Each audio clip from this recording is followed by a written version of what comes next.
Хүн ядуу гэж болно. Гэхдээ жоохон хүнлэг байх хэрэгтэй. Дээрс нь ажилсаг байх хэрэгтэй. Ер нь ядуу хүн гэдэг чинь залхуу хүнийг л ядуу хүн гэдэг. Яг хүний амьдралаас олж мэдсэн зүйл. Эрхэм үзэгч сонсогчдоо гэгээлэг өдрийн мэндийг хүргэе. Гэгээ Монгол подкастын шинэхэн дугаар хүрэхэд бэлэн болсон байна. Өнөөдөр Паран компани ерөнхий инженер Оюун Бал хүрэлцэн ирсэн байгаа. За сайн. Та бүгдд энэ өдрийн мэндийг хүргэе. Таныг болохоор уул уурхайн салбарт 15 жил ажилласныг бол судлаад бол мэдсэн. Уул уурхай ерөн Монголын эдийн засагт тэр нөлөөлдөг вэ? Энэ талаараас ойлголт муу байдаг шүү дээ хүмүүсээ. За намайг агууны Оюун Бал гэдэг. Уул уурхай ашигтын технологич мэргэжилтэй. Тэгээ одоо эрхэлж байгаа албан тушаал, ерөнхий инженер албан тушаалд ажиллаж байна. За яг нийт уул уурхайн салбарт 2010 оноос хойш хил тал тоссон байдлаар инженерийн ажлаа хийгээд өнөөдөр хүрлээ. Манай уул уурхайн салбарыг бүхлээр нь ярих юм бол мэдээж эрдэмтэн мэргэд одоо манай дэд профессор зөвлөхүүд бас илүүцгүй хэлэхэд бүрийн хэмжээний бас мэдээлэл өгөх бах.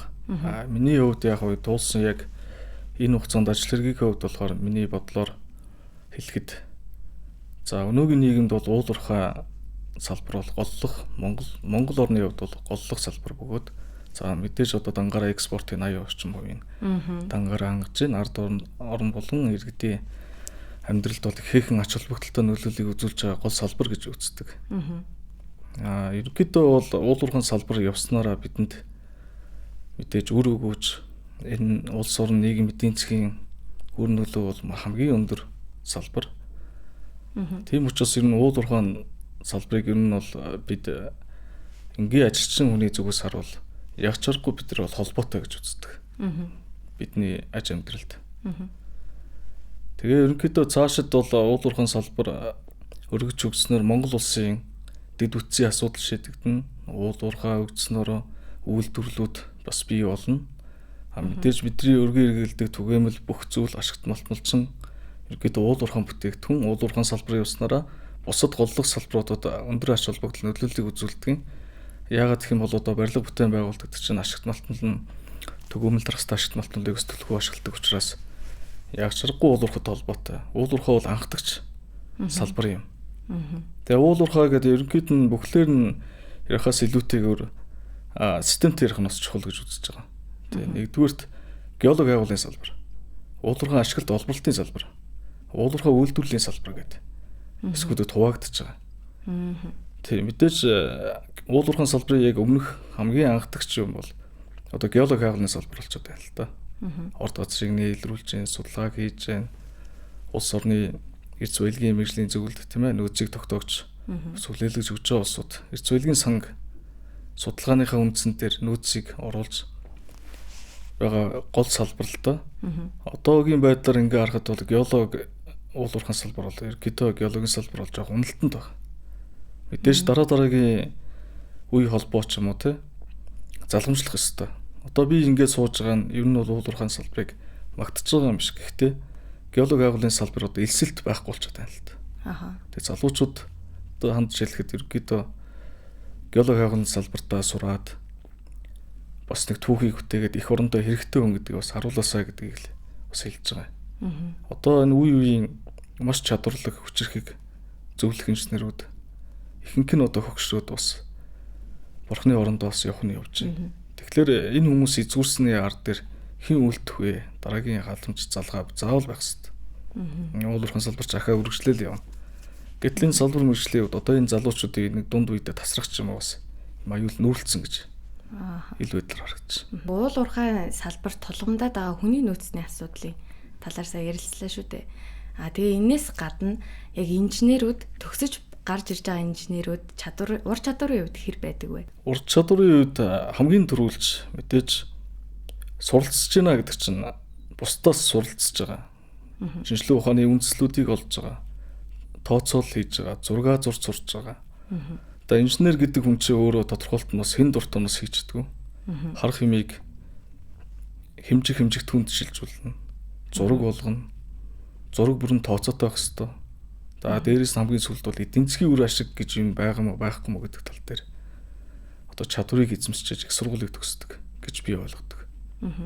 Залуучуудаа хандаж хэлэхэд одоо ажлын талбар дээр гарч ирээд мэдээж алдаа оноо гаралгүй л яг бус салбартай адилхан шүү дээ. Ерөнхийдөө бид бидний ажил үүрэг, ажлын байрны албан тодорхойлолтын заасны дагуу чиг үүрэг гүйцэтгэхэд цаасан дээр байсан зүйл хүн байгалыг бүтээгээгүй учраас хүн байгалыг удирдахад хэцүүлт уул уурхайн салбарч үүргийг байгальтай зүй холбоотой ажил учраас гараад ажиллахад бас байгалыг удирдах жоох хүндөвтөр байдаг. Ийм учраас ер нь бол бас залуу инженерүүд жоохон туршлага алддаг. Гэхдээ нөгөө зөвлөх инженерүүд, туршлагатай инженерүүд дундаа бас ажиллаж иж олон жилийн нүрийг харж иж бас инженер гэдэг албан тушаал дээр очдөг юм болов уу гэдэг. Шууд өсөд бас инженер их боломжгүй л дээ. Мэдээж онол дээр бас нэг асуудлууд байгаа нь яг практик дээр ажиллахад ажил гэдэг чинь хүн бүр харилцаа адилгүй инженерүүд байдаг. Яг тэгвэл удирдах чадвар бусдаа нийцэж гэнэ үү? Хоёрдугаарт нь орд газраа хэр судлаад мэдчихэж гэнэ үү? Гуравдугаарт нь би инженер хүн гүйцэтгэх удирдлагаас өгсөн чигүүргийн дагуу энэ ажлыг сайн ойлгох хэрэгтэй. Өргөөжтэй, бүтээлтэй, ашигтай мөн болцсохгүй эрсдлийг урьдчилан сэргийлэх үүднээс аюул эрсдлийг олж харж нээлрүүлж устгах арга хэмжээний төлөв хүртэл боловсруулах ёстой. Тийм учраас ерөнхийдөө бол нэг залуучууд хэлэхэд бол маш сайн өөрөө хичээсэн хүн сайн инженер болдог. Тэн дунд чинь хичээгээгүй хүн болсон инженер болж чадахгүй. Та шууд өсөд инженерийн албан тушаал дээр очих юм бол бас асуудал үүсдэг. Уулын мастер гэдэг байдаг. Тэр нь одоо тухайн инженерүүдээс өгсөн чиглэлийн дагуу тухайн өдрийн уулын ажлын процессыг өдөртөн зохион байгуулах. Тийм албан тушаал байдаг. Тийм учраас уулын мастер гэдэг албан тушаал байдаг. Таны хувьд бол ил болон далд уурхаад ажиллаж байсан бах те. Энийний ялгааг бол хүмүүс бол мэдэхгүй бах. Ил уурхаад ямар байдгийг, далд уурхаа ямар байдгийг. За далд уурхаан туршлага гэх юм бол ерөнхийдөө бол би бас уул уурхаа албан тушаал доороос нээсэн. Нэвтрэгч, малтагч гээл. Өдөр тутмын хийдэг туслах ажлууд. Ерөөс ажлаас ичиж үзээгүй. За далдуурхаа ялгаа гэх юм бол далдуурхаа мэдээж уулын ажлын хэмжээний үед OBM гэдэг багавтар элийг бодвол уулын цулын нэвтрэлтээр явдаг. Ашигт малтмлыг одоо ашиглалтын систем сонголт гэж байна. Тухайн орд ашигт малтмлын тогтцоос хамаарч ашиглалтын систем сонгогддог. Мөн уул геолог бол уул техникийн нөхцөл, геотехникийн нөхцөл байдаг саргалз үзэж явдаг. Маш их инженерийн тооцоол шаардсан. Уулын цулыг удирдах, уулын цулын даралтыг тооцох, бэхлэгээний материал сонгох гэх мэтэр хоёр өөр зүйлтэй. Далдуурхай инженер бол өдөр тутамдаа аюулт эрсдэлтэй нүүр тулдаг, ажиллаж байдаг. Газрын хевлид буюу газрын гүнд 100-200 м магадгүй 800 м ч юм маш юм гүнд явагддаг ажил. Яг миний туршлагаас бол би бол оюутлахад ажиллаж үзээгүй. Боромдрын уулын bijүүлэх үйлдвэрт анх ажлын гараа эхэлжсэн 2010 онд. Энэ хугацаанд бол мэдээж горизонт хооронд бол 50 м байдаг. Нийт 4 горизонттой 1 2 3 4. За үлдсэн 5 дугаар түвшин болохоор ерөнхийдөө налуу ам буюу налуу мухар амаар нэвтэрч блок 5500. Энэ нэвтрэлтээс ажилласаа гарч ирсэн. Суралц хүслээр. Тэгэхэд бол ерөнхийдөө бол газар дуур мэдээж 100% одоо ажлын байрны нөхцөлийг тодорхойлох шаардлагатай байдаг. Тэслэгээний ажил өдөр тутамдаа явагдана. Өдөр тутамдаа тэслэгээний ажил хийгддэг учраас тэслэгээний ажлаас үүсэх хортхий, угаар, нагаар тэгээд далдуурхад бас нэг гол юм нь ус таталт байдаг. Газрын эвлээд байгаа учраас мэдээж хамгийн чиг өндөртэй тий. Урсгал ус одоо шүрлийн ус гэж байгаа. Ихээхэн том нөлөө үзүүлдэг. Мөн далдуурхаа нууралт байна. Уулын цулын даралт масотын хүчийг яаж авч явах вэ? Хамгаалтын цул гэж чухам юу вэ? Тэ. Тэгээ бэхлэгээний сонголт маш их чухал. Уулын цулыг анц завшлаар нь торкрет хийх ч юм уу те. Өөр өөр нь бэхжүүлж барих нэг сонголт байна. За нэг төр бэхлэгээ буюу нэвтрэлтийн үед ашигладаг одоо астрал модон бэхлэгээ гэж байна. Модон дотроос ярил нэлийн юм байгаа л да. Тэ. Ил уурхайг бодвол мэдээж ажил багтаа юм шиг мөртлөө хамгийн их эрсдэлтэй орчин. Тэгээ агааржуулалтын систем гэж бас байдаг. Агааржуулалтын системийг нь яаж хийгддэг вэ? Ямар ч далдуурхаа ерөнхийдөө бол нэг хоёр ам гаргадаг. Тэг нэг нь бол үндсэн техник донд хүн шүн техник тээвэрлэх, ашигт малтмал гаргах. Нөгөөх нь бол агааржуулалтын ам гэж байдаг. Мэдээж далдуурхаа болгон чинь босон амтай биш үү? Налуу ам байна. Зөв. Босоо ам гэж байна. Тэгээ босоо ам гэвэл одоо маш олон клет гэж байгаа шүү дээ. тээвэрлтийн төмөр замтай байна.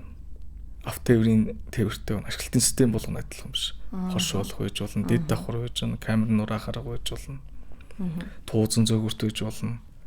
Маш олон аргууд байдгаас Монголд бол одоо бол борон дөр бол бас дэд давхар болон оршуулгын ашиглалтын системийг ашигладаг. Оюутлах өдөр бол ерөнхийдөө барууны ашиглалтын системээр туузан тээвэрт ашиглалтын систем ашиглаж одоо үйл ажиллагаа явуулж байгаа. Та одоо тухайн энэ уул уурхай инженер, тэг ашиглалтын инженергээ сонгоод орсон. Энийг сонгож ороод хамгийн түрүүнд эзэмших ур чадваруудын хувьд бол ямар ур чадварууд номер 1-т одоо гэж их саад хэлвэл. Хамгийн нэгдүгээрт Монгол хүн уул уурхайд ажилладаг гэдээ бас байгаль орчин өргөдөж болохгүй. Ааха. Тий. Байгаль орчинд эрэг нөлөөтэй сайн тооцоо судалгаатай ажиллах хэрэгтэй. Хоёрдугаарт нь мэдээж хүнтэй харилцаа бүх талбарт адилхан. Харилцаа хамт олонны урамсгал харилцаа маш гоё гэж цаашдын ажил бас гоё явдаг шүү дээ. Тэгээ аваар осол эрсдээс өчсөн сэргийлнэ. Эерэг хандлага гэдэг чинь өөрөө эергээ бас гаргадаг. Тооцоо бол мэдээж шинжлэх ухааны үндэслэлтэй их сурвалжтай нотлогдсон зүйл дээр хийж тооцоол хийж гаргадаг. Байгаль орчны экологийн талаар одоо нөлөөлөл нь за уул уурхай мэдээж нөлөөллийн үед мэдээж газрын хэвлэлд бол хохирол учруулна. Тромжинд. Унхын дөрхөнд нь нөхөн сэргээлтийг маш өндөр түвшинд хийсэн ч гэсэн эргээд яг байгалийн унхын дөрхөнд нь оруулна гэж байхгүй. Мэдээж түүнтэй дөхүүц хэмжээнд юу авч ийн гэсэн нөхөн сэргээлт хийх одоо стандартууд бас байдаг. Бид нар яг нэг эх орны хөв үр бүтээлтэй Монгол улсад бас өөрийнх нь чадах зүйлийг хийхэд бол инженер хүний зүгээр бодлоор хэлэхэд нэг хөрсний гадаад агуулгыг төлөвлөхдөө ч гэсэн га талбайг арай багч юм уу те. Ягуул зүг багтаамжтай байх уу? Нэг га талбай ч юм хэдэн га талбай ч юм уртааш метр квадратаар тооцоор тэр газрыг бас нөлөөлөлд оруулахгүй байх үднээсээ төлөвлөлтөл дөө. Мэдээж үр ашигтай зөв оновчлол хийж байгаа уул ажлыг төлөвлөө явах юм бол бас энэ юунаас харж газрын эвлэлд учрах хохирлын яг тодорхой хэмжээгээр багаагаар бас буурах бас боломжтой.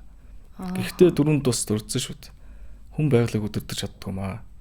Тийм учраас бас хэдийг одогны судалгаа хийсэн ч хүнд нөхцөлтэй уулуурхай олболт явж байгаа зурсан дөөл. Нуран уулсан байгалийн ан цавшил хагаралууд тий энэ боломжийг уулын олборлтыг авахд бидэрт бас тэгш ажлын боломжийг бас олгодог л дээ. Тийм учраас одоо энтэй яаж ямар ч ашиглалтын систем ч өөрөө хүн техник аюулгүй ажиллах нөхцөлийг хамааруулж хамгийн зохимжтой байдлаар тооцоолоос гарсан үр дүн. Тэрийг л ашиглалтын систем гэдэг. Масын нэг жоохон буруу ойлголтыг авч яваад өнөөдөр уул уурхайг одоо экологиг одоо юу болгоо сөнөөгөөд байна. Бүх уул уурхайг хаачиг гэвэл Монгол улсад хэр нөлөөлөх танд инженерийн үгээр хэлвэл мэдээж шууд хэлэхэд уул уурхайн салбарыг юу төрчгтэн зогсооно гэвэл энийг бол би тэнэглэл гэж хэлнэ. Тэ. Одоо Монгол орн уул уурхай салбар одоо үс үснээс хойш тийм ээ. Одоо ингээд бидэд ингээд бослого тэмцэл гаргадаг ч юм уу. Уул уурхайн талаар зөв ойлголтгүй явах юм бол энэ их орн гэдэг чинь байх уу, оршихуу, оршихуу гэдэг асуудал яригдана. Яг тэгвэл түрүүнд дурдсан шүү дээ бас. Манай их орн чинь уул уурхайн салбартаар тогтдог шүү дээ. Уул уурхайн салбарын чинь төшөглөө жижиг дунд үйлдвэрлэл өгчдөг, үйлдвэрлэлүүд өгчдөг. Дэд бүтц чинь мэдээж уул уурхай үүсчээж мэдээж бүтээгдэхүүн борлуулалтаас олсон ашгаараа л бид нар бий болгоно шүү дээ. Тэгээд одоо барилгын салбар гэдэг чинь бид нар уул уурхайгаа зогсоочвол хаана ямар барилга барих вэ? Та хүртэл утас уурал явж байгаа. Утасны түүхийд энэ эд хэрэгсэл энэ бүгдэж уул уурхай ашигт малтамлаар л бүтээдэг л дээ.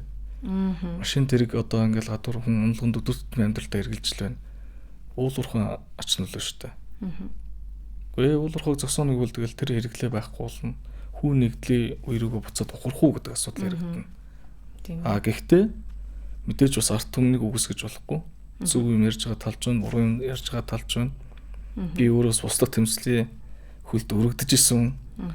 Тэгээ нутгийн иргэдийн дайрлалыг бас нэлээд амсаж би энэ дээр бас тэрийг туулаа гарсан. Гэтэл яг энэ уул уурхай гэдэг чи юу вэ гэдэг ард иргэдийн ойлголт нь жоо маш тийм дутмаг байдаг. Ашиглалтын системээ танилцуулаад за байгаль орчинд нөлөөлөх байдлын үнэлгээ гэж юм яах гэж хэлдэг. За энэ уул уурхай ашигласнараа ер нь ийм хэмжээний хохирол нөлөөлөх гарнаа. Энийг ингэж одоо багасгахнаа. Ийм дүрм журамтай. Энийг явуулахад та бүгд одоо зөвшөөрч ийнүг бол иргэдийн нийтийн урал хүртэл зарладаг шүү дээ. Хуралдаа шийдвэрлэдэг. Тэрний үндсэн дээр юу уулуурхай олборлтын тий тухайн жилд нь уул ажлын төлөвлөгөөг ч юм үндэслэл юу гарч байгаа шүү дээ. Байгаль орчин бюджетийн төлөвлөгөө гарч байгаа. Энэ жил ийм уулуурхай үйл ажиллагаа гэж нөлөөлөл гарах юм байна. Энэ дээр нь байгаль орчин чиглэлээр ийм ажлыг гүйцэтгэх нэ гэж төлөвлөгөөгөө бодлуулад. Жилийн эцэс тэрийг бас орон нутгийн ажлын хэсэг дээр танилцуулна. Тэгээд бэлтийн гэрээстэй шуугаар үнэлэгдэж эрхжил бас үйл ажиллагаа болох эрхээ авч явдаг бид нар. Уулуурхай хөгжил дэвшлийн үед бол хэр ахиц хөгжил дэвшилтэй явж байна вэ? За хөгжил дэвшлийн үед бол мэдээж Монгол улс чинь уулуурхайн салбарт бол олборлолтоор бол манайх ч бас тэргүүлэх салбарт орж байгаа. За манай Монгол улс юу дутагдaltaй нэг үйлдвэрлэлээр л хойно бичигдэж байгаа учраас уулуурхайн олборлолтоор одоо оюутлахоо тий. Одоо дэлхийд бараг номер 1 урхаа штэ. Тэгээ ард нь манай Эрдэнэс тамтлагаа байна, бас хүчин чадал өндөртэй. Эрдэнэт байна, Эрдэнэ дуулын бажил хуулдвар. Хүчин чадал өндөртэй бас улс их орондоос өгөөжөө харамгүй гэж байгаа. Үр ашиг гэж улс их оронд орж байгаа энэ их татвар, амнаатын татвар, уулуурхай газар ус ашиглах тийм ээ. Гэрээнд өгж байгаа бүх татварууд техник хэрэгсэл хүртэл бол албан татвартай байдаг. Тэр нь уулуурхайн салбарыг илүү өрөөгөж та хамгийн өндрийг өгч чаддаг гэж би боддог. Инженерүүд одоо хомс байгаа гэдэг байгаа шүү дээ. Тэгэхээр энэ тал дээр нэмэгдүүлэх тийм таны зүгээс харсан одоо яг инженер мэргэжлийг яагаад заавал сонгох ёстой юм гэдэг талаас ярил. Ер нь уулуурхайн инженер гэлтгүй бүх шатны инженерүүд энийг их орон хөгжүүлнэ. Яагаад тэгэхээр түрүүнд бас дурдчихсан танд. Харсан юм хэмжиг түнтэй болоод зургал дээр бий болгоно. Зургал юу дараа нь бүтээн байгуулалт барилга сонирхолтойгтой адилхан. Тэ. Эдгээр бол хий хоосон зүйлийг ярьдгүү. Бид шинжилгээ ухааны үндсэлтэй дэлхийд дээр нотлогдсон зүйлээс иш татаж тооцоонд ашиглаж явдаг хүмүүс бол инженер хүмүүс юм. Тэгээ инженер хүмүүс харсан юм болгоно бий болгож чаддаг. Тооцоолын энэ зөв буруу гэдэг маш олон туршилтын үр дүндээс алдаа оноо гарч байгаа. Энэ хамгийн зөв хувилбар юм байна. Тэрийг мэдээж улсын одоо хамгийн манлал буюу одоо хуралдаан байгаа шүү дээ, эрдэс байлгийн хурал ч юм уу, төсөл танилцуулах хуралдааны даргалаач гişүүд бас Монгол улсын уулуурхайн салбарт дандаа өндөрлөх төрсэн хамгийн дээд боловсралтай мундгууд сууж байгаа шүү дээ. Хин дуртай нь бас тэнд суухгүй. Тэр хүмүүс тэр ороод ингээ хэлцүүлэхэд тэндээс алдаа оноо маш их хүн гарч ирнэ. Тэгээ нэгэн бодлоор шүүмжихээс илүү тэрнээс маш их зөвлөмж авч бас хүн суралцаад гардаг. Инженерүүд бол нэг газар ажиллаад бас сайн инженер гэж болохгүй л дээ. Тэгээ олон төмрийн өдөр ч юм уу маш олон ашигт болтнолын төрөл зүйл дээр ажиллаж уулуурхайн бодит олборлолтын үр дүн дээрээс тийм ээ сайн муу зүйлийг бас харж алдаа оноо дутагдлыг дараагийн юм дээр засах ч юм уу ийм байдлаар явах юм бол маш сайн инженер болж чадна л гэж бодож. Боловсруучны тухайд мэдээж уулуурхайн салбарыг хүмүүс маш буруугаар ойлголттой яваад байна л да. За уулуурхай ашигласнараа энэ байгаль экологи дуслаа. Тэг ингэдэг л дээ. Байгалийн нөөц мэдээж шавхдаг нөөц гэж байдаг. Байгалийн нөөц төр ярих юм бол ус ч гэсэн мод ч гэсэн байгалийн нөөц баялаг байхгүй. Тэг энэс ашигт малтны төрөл зүйл дээр л яриад байгаа юм л да. Уулуурхай нөөц гэж. Мэдээж нөөцийг үр ашигтай зөв оновчтой ашиглаж чадах юм бол мэдээж бид нар юу вэ? Ажлын байрны хомсд гэдэг юм зүйл үүсэхгүй л дээ. Яагаад гэвэл манайх уулуурхай дууслаа, нөөц баялаг дууслаа гэж яриад байна. Яг эсэн дээр геологийн салбар нь өөрөө уналтанд орчод байна л дээ. Эдгээр чинь уулуурхайн салбарт би системтэйгээр яг хамгийн урдаа байдаг. Ордыг ирж хайдаг, нэ илрүүлдэг, дараачийн нөөцийг бэлддэг. Элийн нөөц дуусвал далд уурхаан нөхцөл байдалтай шилжих ч юм уу энэ зохицуултуудыг уулуурхай бодлого зохицуултын газар эдгээр ерөнхийдөө бол зохицуулж явж байгаа л да. Тэгээ манайх ч уулуурхай яамтай ашигт холбоотой газрын зэрэглэх газартай.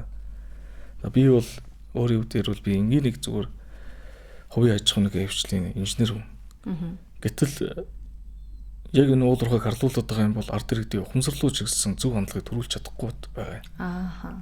Тий. Боловсруучны дутагдал яагаад бий болж байгаа гэхээр уулуурхайг санаар ярихгүй ярьсан хүн болгон муугар яриад харчин яаж энэ дараагийн элсэлтүүд их сургуулиас төгсөх юм бэ? Мэдээж дараагийн энэ уулуурхайг хөгжүүлж энэ инженерүүдийн тоог нэмэгдүүлэх, боловсруучныг нэмэгдүүлэх бол бас энэ их сургуульд орох сурагчд, элсэгчд Маш зөв зүйлийг хүн болгон мэдээж инженер болох албаулд. Тэгэхээр эндээ зүрх сэтгэлтэй дуртай сонирхолтой хүмүүс бол өөрсдөө судлах хэрэгтэй нэгдүгээр. Их судалж ижил энэ сайн муу юу гэдгийг мэднэ. Судлахгүйгээр аливаа зүйлийг бол хүн шууд мэдэх юмч боломжгүй. Байгаль экологийн хувьд нөхөн сэргээлтийн арга хэмжээ хэр авагддаг вэ? Таны одоо харж байгаагаар. Ер нь бол манайх тэгэл 200 мянганы зургал ер нь бол дууссан. Бүтэн бүрхээд. Тэгээд яг нэг зөвлөлт холбоот улсын үед хийжсэн хайгуул болон өөр бусад хайгуулын шатралт ажлууд байдаг. Тэрний үнэн дээр тогтоогдсон ордууд одоо ихэнх нь бас ашиглаад стратегийн болон стратегийн бус ач холбогдолтой ордуудыг хуваачаад байгаа. За. Тэгээ нөхөн сэргээлт гэж чухам юу юм гэхээр уурхайн нөөцийг төлөвсөн тооцоогоор бүрэн авд дуусны ард нөхөн сэргээлт ажлыг үүсгэх гэж. Энэ ихэнх уурхаанууд нөхөн сэргээлт хийхгүй байгаа шалтгаан нэгэн бодлоор шүүмлээ ус үйж болно, эдийн засгууд өндөр өртөгтэй гэж болно. Тийм учраас тодорхой хэмжээний нөөц үлдээчихэд за тодорхой хугацааны ард ашиглалтын үнэний өөрчлөлт бий болсдог болд ашиглана гэдэг байдлаар нөхөн сэргээлтийг хийхгүй үлдээчихэд байгаа. Одоо ялангуяа дурдгад одоо Монгол Улс зөвтнүүд гэдэл байна. Хажуулаа өргөн энэ уян бүсүүдийн аймаг дээр хайлуурж онцтой холболтыг маш их хийсэн. Гэтэл нөхөн сэргээлт таав нэхэр байхгүй. Өөр бусад уурхануудыг хаар нөхөн сэргээлт байна байхгүй. Монголд бол нэг жишг нөхөн сэргээлт хийсний Брого голд гэж компани байна. За Иминоо гэж бас компаниуд байна. Бас нэг хэд хэдэн одоо Мон дулаан гэдэг бас компаниудаас тодорхой хэмжээний нөхөн сэргээлтүүдийг хийж ирсэн. Миний мэдхийн. Гэхдээ ямар ч нөхөн сэргээлт байсан эргээд байгалыг унган төрхөнд нь шилжүүлж чадахгүй. Тэгээд дүүцхүүц хэмжээнд. Гэхдээ газрын эвлэлд учруулсан хохирлыг яаж арилгах вэ гэхлээр яг энэ дээр бол Монгол улс одоо анхаарах хэрэгтэй. Уурхайн хаалтын мэжүүдийн төлөв гэж юм юу вэ? Уурхайн хаалт гэж юу вэ? Тэ? Нөхөн сэргээлтийг бол техник болон биологийн нөхөн сэргээлт гэж хоёр хувааж үздэг. Манайх хоёулаа өөр өөр ингэсэн стандарттай. Дээж говийг одоо хангаа болгож чадахгүй шүү дээ. Дасан зохиц хурамлын тэр судалгаа төрөл зүйлийг мэргэжлийн хүмүүс судлаад хийгддэг. Нөхөн сэргээлтийг шууд бас хийж болох шатралтай хийн. Хариуцлагатай уул уурхай, хариуцлагагүй уул уурхай гэсэн хоёр талд манайх гарчаад байгаа. Мэдээж хариуцлагагүй уул уурхай яах вэ? Газрын түрүүн тус дурдсан яг хохирол гэж юу? Газрын эвлэлд учруулсан хохирол. Хөндийн ос орон зай болгох чинь. За яг гүний усанд нөлөөлөл учруулнаа. Газрын гүний усыг тэгвэл яхан гадарга дээр шууд урсгаад шингээх үү, ууршуулаад алдах уу? Эсвэл тэрийг үйлдвэрт өгч бас эдийн засгийн хэрэглэлтэнд оруулах уу? Олон асуудал тулгардаг л да. Мэдээд тоосчод яаж өсөх вэ? Уулуураа хүн даацсан техник том түнж ажилласнаар тоосчод үүснэ. 100% тоосчлыг дарж чадах уу? Мэдээж шинжилгээ ухааны нотлогдсон их сурвалжаар хэдэн хүүхдэд арах юм байна. Услаханы систем ийм байна. Тэ? Энийг улсад өөрөө төслөөрөө батлуулж иж хүлэмжшүүлсэн компаниуд л үйл ажиллагаа явуулдаг л та. Тэ. Мэдээж сайнаар ярих юм бол мэдээж бас бусад салбаруудыг ч юм уу те хариуцлагатай уул уурхайг дагаад хөгжиж болно. Хариуцлагагүй уул уурхай нь нөхөн сэргээлт гүйцэтгэдэггүй. Улсад төлөх татвараа төлдөггүй. Дээрээс нь байгаль орчинд очиулах нөлөөлөл маш өндөртэй. Мэдээж хэлийн зурс эдэр хашаажуулт эдэр муу ч юм уу хийх арцгар тураашаа татчих юм бол амтнд сөрөмлөл үзүүлдэгт. Энэ бүгдийг л харин инженер бид нар дотор нь ажиллаж байгаа дунд чатны буюу доод чатны субъект болж чаддаг учраас бид нар доороос нь хийдэг гэх юм уу. Хамгийн их одоо ярихаас илүү хийсэн үйлдэл болгон дандаа ажил болж гарч идэг. Хэлсэн үг болгон дандаа тэнд маргааш нэг зүйл босч идэг юм бол инженер. Нэг зам толбаа, нэг олборлолт, нэг овоолох, нэг бүтэц бүгд л инженерүүд хийж байгаа. Нэг төлөвлөлт тооцоо.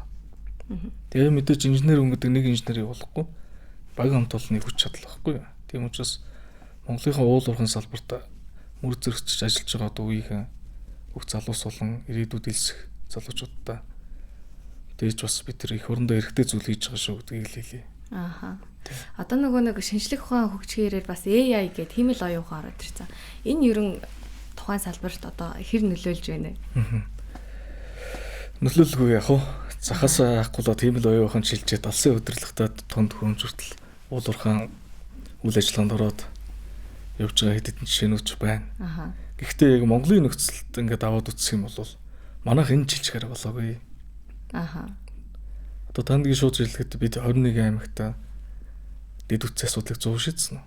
Шийдээгүй байгаа. Замгүүр, холбоо, шугамсүлжээ, усны нөөцийг бас тогтоох шаардлагатай. Халуун өтөн байгуулалт бол тэнд ус байхгүй л яах юм бэ? Хүн бас ус дагж амьдардаг амтэн шүү дээ. Тэгээд хүн гэдэг амтэн чинь байгаль дээрх төрөл зүйлүүд бол хамгийн их байгаль орчинд цэвэр нөлөөллийг үзүүлж идэг. Ийм учраас одоохондоо Монголын нөхцөлд бол хиймэл оюухан шилж болоогүй. Дэд үтсийн асуудлаа шийдэх асуудлууд байна. Мэдээж хөгжлийн оргилд хүрч ш тийм ээ. Бүх шинжлэх ухааны салбар нь өөрөө урдаа тэргүүлэгч болоод тэр бүх нээлтүүдээс тэр хүний оюун болон практик дээр суурилсан мэдээллүүдийг хиймэл оюуханд суйрлуулж тэр хиймэл оюухан ч 100 үнэн бөгөөд зөвийг хариултыг өгч чадна. Одоо бидэд эрчим хүчний хязгаарлагдмал байдал байна. Гэхдээ яг Монгол улс нэг 70-80 орчим хувийг өөрсдөө үйлдвэрлэж л байна л да. 20% ч гаднаас ч авах жил болгоны тоо мэдээлэлд өөрчлөгддөг. Тийм учраас ерөнхийдөө бид одоохондоо ийм л оюуханд бол шилжих цаг арай болоогүй байна. Монголын нөхцөлд. Ер нь барагцаагаар хэдээс хэдэн жил гэдэг ч юм уу яг. За энийг шууд хэлэхэд яг инженерийн үүнээс харахад бид нар уулуурхаан салбарыг дагаад үйлдвэрлэл маань хөгжөөг байна. Дэд ус шийдэгдэг байхад эдгээр хэдэн жилийн хугацаанд шийдэгдэх үү? Шинжлэх ухааны нээлтийн салбарууд, шинжлэх ухаан эрдэмтэд шинжээч нар маань тийм ээ? Энэ нээлтүүдийг хэдий хийж дуусгав? Нээлт хийсэн бол улстай батлаад эдийг практик дээр суйрлуулсан байх хэрэгтэй. Түүний ард дээр л яригдах асуудал. Чаач бид. Тэгээ одоо ерөнхийдөө гарч чадварч тийм л оюухан бас өөрхөн мэдээллийн сан өгдлийг үр дагуулсан байлаа. Гэхдээ явандаа бол өнөөдөр тэр гэж л хэлэхгүй болохоос ер нь л энэ юунд шилжих тодорхой болсон шүү дээ. Тий. Гэхдээ Монголын нөхцөлд арай болоогүй. Би бол нэг багадаа нэг 10-аас 15 жил, ядахтаа 20 жилийн нүрийг харчиж Монгол улс инженергүй хэмэл оюухан дээр сурлаад энэ үйл ажиллагааг явуулнаа л гэж харж байна. Таны хувьд бол одоо ерөнхий инженер шүү дээ. Яг хийдэг үйл ажиллагааны чиглэл нь за ерөнхийдөө би одоо бол ил ургаа дээр ажиллаж байгаа. Ил ургаа дээр хүчин төгөлдөр байх нэг 32 төрлийн бичвэрнт байгаа. Энэ бүрдлийг хангасан байх хэрэгтэй. За энэ зүгээр дурдах юм бол уул ээжийн тайлан төлөвөө, техник эдийн засгийн үндэс, нарийн үнэлгээ, аж ахуйн нэгжийн улсын бүртгэлийн гэрчлэгээ сунгуулт ч юм уу те. Лицензийн сунгуултаас ахгуулаад ийм асуудлууд байдаг л та. Үндүрэд тулгуурлаад уул ээжийн тайлан төлөвөө. Энд суурин боловсролтын ажил, уурхаа дээр очиод уурхаа нээлтийн ажил, хөрс суулт, дэд үтс, замгуур, харилцаа холбоо, цахилгаан арчим хүчийн таталт энэ бүгдийг гүйцэтгэдэг. Дээрээс нь инженерүүдэд чиг үүрэг өгнө. За уул инженерүүдтэй уул хэсэг дээрээ бид нар одоо энэ сар ийм төлөвлөгөөт ингэж авнаа. Төлөвлөлтийн нэг давуу талд хэдийдэн ашигт малтмлыг гаргахыг, хэдийдэн хөрсөө уулахыг, хэдийдэн борлуулахыг энэ бүх нийт тооцоог хамт олнороо гаргадаг гэсэн үг. Тий. Инженер болгоны нэг чиг үүрэг юунууд өөр л дөө. Уулуурхай салбарт гэвэл за уулын ашиглалтын инженер, тэсэлгээний инженер, за дотроо нарийн мэргэжлэр хавуулдаг. Тий, төлөвлөлт, маркетинг инженер, геологч, ашиглалтын геологчууд. Гэт юм нэгэд л анхан шатны инженерүүд уулын мастер хүртэл орвол өнгөрөлт хүнээр ажилтдаг л. Таны хувьд одоо яг ингээд төгсөөд шинэхэн оюутны хувьд шууд ингээд уурхаа дээр ажиллаад юм тулгарч исэн тийм асуудлууд шинэ оюутнуудыг жоохон тоглолдог байсан. Өөрөөс тоглуулж ирсэн. Би өөрөө шоглуулахдаа яг ах нарт дандаа загнуулдаг байсан л та шоглуулахаас илүү. Чи хий сур.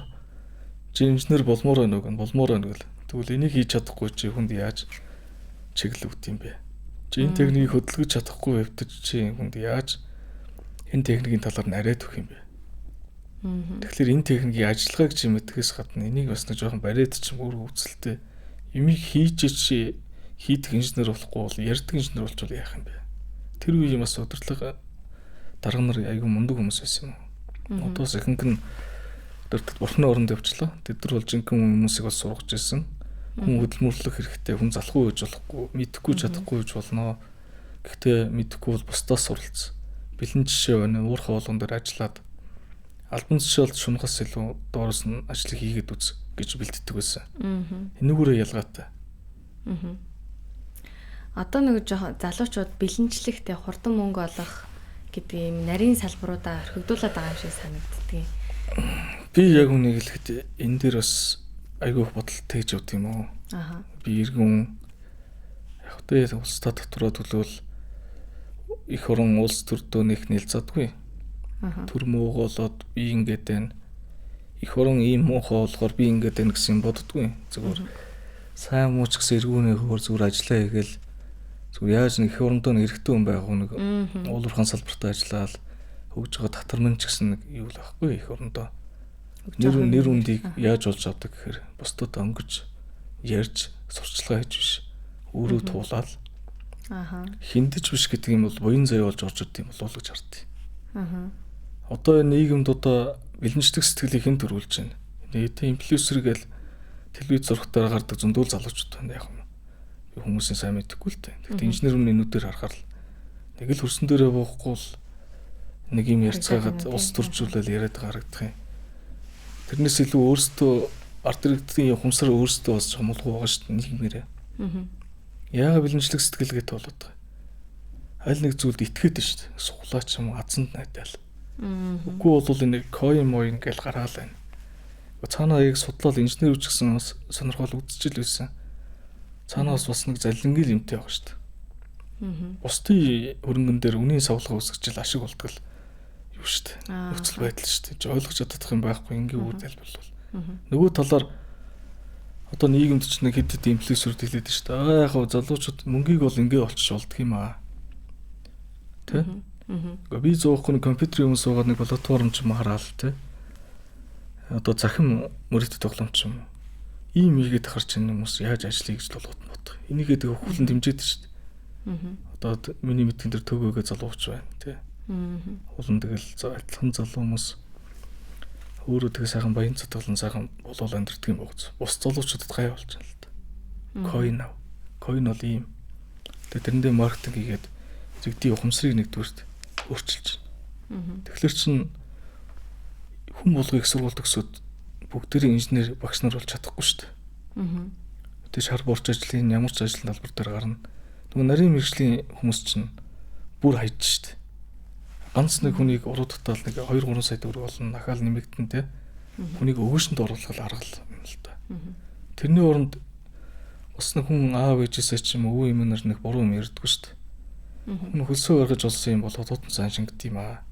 Ер нь хүн ажлыг хийж үзчихэж нэг төсчихсэн ажил үзчихэж бизнесийн тухай ярих л үүд. Тэ. Нийгэм хийж үзээгүй, нийгэм зарж үзээгүй судалдааны салбарыг ойлгохгүй шүү дээ. Шууд хэлж чадахгүй. Тийм учраас би бол энд бол бас эсрэг байр суурьтай байдаг. Уурхаануудын хувьд одоо инженерүүдтэй авж байгаа одоо хөгжил дэвшлийн хувьд бол ямар арга хэмжээ өгж ажилтдаг юм болов?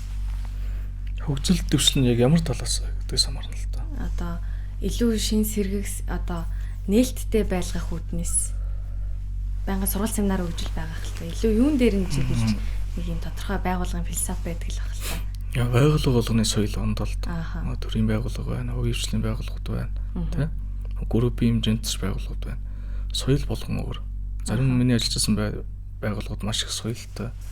Захирал өдөртөгч хүн аягүй өөр мундаг хүмүүс байдаг л та.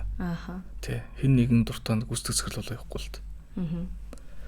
За яг ингээд хөгжил талаас ярих юм бол ажилчтай. Яг Монголын уулуурхай холборлолт. За тэгвэл хятадын уулуурхай холборлолт. Оросынх ямар юм? Хүмүүс жил болгон гадагшаа явуулдаг. Тэг компани барьж байгаа бодлого. Тэгээд очиод үзэхээр манай Монголын ер нь ордын онцлог нь ийм байна. Энд бас ойролцоо ордын онцлог байдаг ч юм байна ч юм уу те. Эднийг ашиглалтын систем нь ингэж олборлож байна. Бидний эдрээс дутуу яваад байгаа юм уу, илүү яваад байгаа юм уу, дунд яваад байгаа юм уу гэдгээр инженер хүмүүс харцдаг. Тэгээ ирээд мэдээж бид нар эдийн засгийн хувьд мэдээж өөрөөгөөж тавиулах хэрэгтэй. Хэтэрхийг өөрөөгөөж харж хагаад дараа нь уурхаах нураах ч юм уу. Нэг одоо нэг ахаал хажуунд дотоорчлал ярина шүү дээ. Тэхэн зүг үү? Өнөөдөр их хэмжээний ашиг болоод маргааш хичнээн тэрбумын алдагдалд орох уу? Энийг заавал урьдчилж харах хэрэгтэй юм шүү дээ. Та аль улсын орнуудаар юу судалгаа шинжилгээ хийж явуулсан бэ? Тойрон дутахад ер нь бол голдуу нэг жоо хятад тал руу гал явж утсан тий. Хятадтай харьцуулахад ямар байна вэ? Манайх уулуурхаа олборлт талд бол илүү шүү дээ. Хятадаас уу? Манайх тий. Манайх ч орс школтой, герман школтой. Манай шинжилгээ технологиг багш нар ч гэсэн ихэнх нь хойно бэлтгэгдэж ирдэг герман зүртэй. Тэгээ бас Австралид бас ажиллаж байгаа ирсэн хүмүүс ч байдаг. Тийм учраас тэд нар иргэд оюутнуудаа бас маш зүг зүйтэй зүйлийг зааж чаддаг. Тий. Тэгэхээр манайх бол уулуурхаа олборлтоор бол хоцроогүй. Хятадыг ер нь харахад ер нь бол хүний амнаас эрүүл мэндэ жоон сөрнөлөөд. Тий. Хүний буюу механик аргыг зодож бас ажлыг явуулах талдаа. Сүүлдээ яг одоо хятад юундээ сайн байх гэхээр үйлдвэрлэл талдаасаа. Тий, үйлдвэрлэгч орн үйлдвэр талдаасаа эцэг бүтээгдэхүүнийг гаргаж авахтасаа. Энийг өөрөө Монголоос олдод авсан. Яг олборлтын түвшинд бол манай монголчууд илүү шүү дээ. гэж бодож байна. Яг миний нүдээр харахад. Залуучуудтай хэлэхэд ер нь уулуурхай гэж ярьж байгаа болохоос уулуурхан салбар чинь 3 том хэсэгт хуваагдаж байгаа. Дэлхийн үүсэл хөгжлөөс гулаал. Тэр зөв рүү явдаг юм шүү дээ. Тэгэхээр бас хамгийн том шинжилгээ ухааны салбар юм шүү гэж л хэлье да. Мэдээж сансрын нисгчид яаж бэлтгэгдгийг бас яг би энэ албан бус сурвалжаас сонсоход анх бол бас геологч юм бас сансар нисчихсэн гэж би одоо бас бурхны оронд явсан Батуулд гэдэг Монголын зөвлөгч нэрээс ахаас сонсч байсан. Тэгээ яг тэгвэл өөр гараг дээр очих ч юм уу тэр чулуулгыг судлах, атмосферын даралтыг судлах, халалтыг судлах геологч хүн байж иж тэр их одоо гянт болд хэдийн хэмжээнд агуулгын буужингийн ушуунд юу арах юм те. Тэр талдаа хүүтнийг даах, хурдыг даах чадрыг судалж байсан геологч юмс. Тэгэхээр бүр дэлхийн яаж бүрэлдсэн Мезозой, Палеозой гэж юу юм те. Олон насжилттай хурцуудад байгаа даа шүү дээ. Юрагийн урдсан юм уу? Ийм учраас геологийн шинжилгээ ухаан бол бас уулуурхаан шинжилгээ ухаан энэ салбар бол дэлхийн амьдралыг бас мөчлөгүүдийг гаргаж ирсэн хамгийн том юм. Дэлхийд дээр нэг мөчлөгт галуу юулдаг гэдэг чинь уулуурхаан салбар тогтоосон шүү дээ. Тэ. Одоо нөгөө ерөн инженер чинь математикс суурьтай байгаа шүү дээ. Тэгэхээр одоо эндээс жоохон халшрах тийм мундаг хүүхдүүд бол байгаа. Гэхдээ ихэнх нь бас жоохон халшрах шинж тэмдэгтэй байдаг ш. Та энэ дээр юу гэж боддог вэ? Би энэ дээр бол эсрэг байр суурьтай гэдгийг энэ эцэг эхчүүдийг ингээ харахад үр хүүхдтэй хүн болгон математикч болох албагүй. Дуртай маяг гэл. Би бол 10 жилийн хүүхдүүдийг хэлэхэд математиктэй сайн суралцаа. Хэрэгтэй шүү. Амьдралд хамгийн орох юм математик. Та маргааш гараад харилцаанд дөр мөнгө тоолно. Тоо бодож байна. Тэгээ юм бодлож явна тоо бодно. Муу бодвол хүнд алдна. Зүгээр энгийн жишээ шүү. Тэгэхээр бүх ажил, бүх мэрэгжилд математик сур өөрөө байдаг. Зарим салбарт байдгүй гэж яриад байдаг хүмүүс би гайхаад байт. Бүх салбарт чинь л эдийн засгийн хэрэгэлттэй ашиг болж байгуулга оршин тогтно шүү дээ. Математик сур бүх юмны үндэс гэж би бол үздэг. Араас нь физик. Физик ухаан, шинжилгээ ухаанаар нотлогдсон. Тэр Ньютон мундаг эрдэмтэд юуг нээсэн те. Хурдтгал чөлөө тунгалт одоо масавти юуч. Энэ байхгүйгээр бид нар юу хийж чадах юм бэ? Энэ хүмүүс төрлөө хийцэн байхгүй. Бид нар бол тэр хүмүүсийн хийсэн бэлэм дээр бас ажилдаг. Бижинлэг сэтгэлгээтэй инженер гэж боддог шүү дээ. Таны хувьд бол амьдралдаа тийм баримталдаг философи юу вэ? Эх орондоо хэрэгтэй хүн болж амьдрах хэрэгтэй те. Тэгжээж энэ улс эх орн хэрэгтэй. Эх орны хөгжил юу нэрс эхэлтийн гэхээр иргэн бүрээс эхэлнэ. Миний бэлсо бол иргэн бүргийн юу гэхлээр удамжинд гараад бохоо аяах татсан акурка хогийн савнд аваад хийх нэгдүгээр тухамсрыг суулгацсан байх хэвээр. Өөрсдөө боловсрал соёлд дадал болгож хөвшүүлжиж дараагийн асуудыг ярихгүй бол хэтэрхий бас бүтүүлэг ба штэ. За яг хүн болгон биш зөв нийгмийн массыг харахад. Төгжрэн дээр л харахад 1-2 машины урд наан ямармаа ах. Урд дураа оруулж ин лээдсэн. Оруулахгүй шүү гэж дайрж байна. Хүмүүс хоорондоо харилцаж байна. Зүгээр амьдарч байгаа хүн рүү ойрлж бахраад ингээ ашиграл тэр хүн сөрөг нөлөөлөөр хандаж сэтгэл санаанд нэмэж. Тэгээ энийг хэн хамгаалж байгаа юм? Хүн өөрөө соёлтой боловсон байж ижил ийм асуудлыг устгаж өггүй болгоно шүү дээ. Тэгээ түр яах юм? Энийг зохицуулах юм 2 хүний маргааныг тий. Тэр тослон шийдэх газартай л да. Гэхдээ л манайхан бас өөрсдөнд нь байна.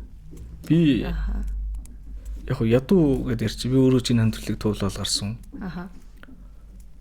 Хүн ядуу гэж болно. Гэхдээ жоохон хүнлэг байх хэрэгтэй. Дээрс нь ажилсаг байх хэрэгтэй. Ер нь ядуу хүн гэдэг чинь залах хүнийг л ядуу хүн гэдэг. Яг хүний амьдралаас олж мэдсэн зүйл. Ажил хийдгүү ярьдаг. Үгүй бол цаасан харцаг дэвсээд мөнгө гулгчлаад байна гэдэг чинь бусдын олсон хөдөлмөрөөс нь үнгүй авч байгаа гэсэн үг. Би ч буян хийж үтсэн. Гэтэл хизээж хүмүүст буян болж очоогүй гэж боддог. Ягаад гэвэл нөгөө өгсөн мөнгө нь нэг шил архины ил мөнгө болоо явчих гаргадаг. Хүүхдэд тэврэж гисэн арх угаа явах юм. Яасан дүр цэцгэгчүүд вэ? Гэр оролоор ингээ явхад эцэг их гэдэг өөртөө ариуслахгүй болчиход байна л да. Өөр хүүхд нь хайц өөртөө тасраад унчихсан. Хой тохиолж байгаа ч юм уу гүч юм тэр хүүхдүүд ирээдүй яах юм? Магадгүй ирээдүй уулуурхан салбарын инженер ч гэж болно шүү дээ. Нэг эрдэмтэн ч гэж болно. Би хэний аавын охиныг хаавархыг мэддэг хүн биш шүү дээ. Гэтэл тэр хүүхдүүд буруу байхгүй байхгүй. Тэгэхээр жоохон хүн чанартай байна гэдэг нь ядахтаа нэг бас нэг сэхэт явж байгаа ах эгч нар чадaltaй бизнес эрхэлж байгаа ах эгч нар одоо бол энэ ядарсан монголчуудад туслах цаг ирсэн бах уу гэж харддаг. Тэр хүүхдүүд тусалтай эцэгтэй бололт. Сургууль хүмүүжлэлтэнд бодлогоор гоё шийддэг бололт. Майга бэлэнчлэг сэтгэлгээ гэхээс илүү яаж юм болдгийг яаж ажлыг хийдэг гэдэг ухамсарын сайхан нийгэм түгэж өгөх хэрэгтэй. Ухамсар сэргээх ажил бол амар нэгт явагдах хэрэгтэй юм шүү дээ, тий. Тийм, ер нь бол аливаа нэг энэ танаа телевизч тэр соён гэгэрлэгч тэр юм иргэдийн ухамсарлуу эхлээд өөрчлөлт хандлагыг төрүүлж чадвал энэ аюул том буйны ажил. Иргэд нь юм ойлгохгүй байх юм бол энэ амьдрал Улаанбаатарын нийгэмч ертөнцч гэгэрхгүй байхгүй. За манаас нэвтрүүлгийн өндөрлөх цагт өгсөн байна. Тэгээд бидний урилгыг бас хүлээн авч хүрэлцэн ирсэнд дахин баярлалаа. Залуучуудаа уриалга өгөх маягаар. Залуучуудаа юмнаас бити яваан суу. Ажилд их зарагч гэдэг бүү шантраа. Хамгийн хөдөлмөрсөн хамгийн амжилтанд хүрдэг юм аа. Энэ бол байгалийн нотлогдсон зүйл. Тэрнээс аливаа нэг зүйлд шашин ч юм уу те хурдч болохгүй. Одоо энэ цагаас салах цаг ирсэн залуучууд. За баярлалаа. ГГ Монгол подкастын өнөөдрийн дугаарыг нүрээд өндөрлж байна.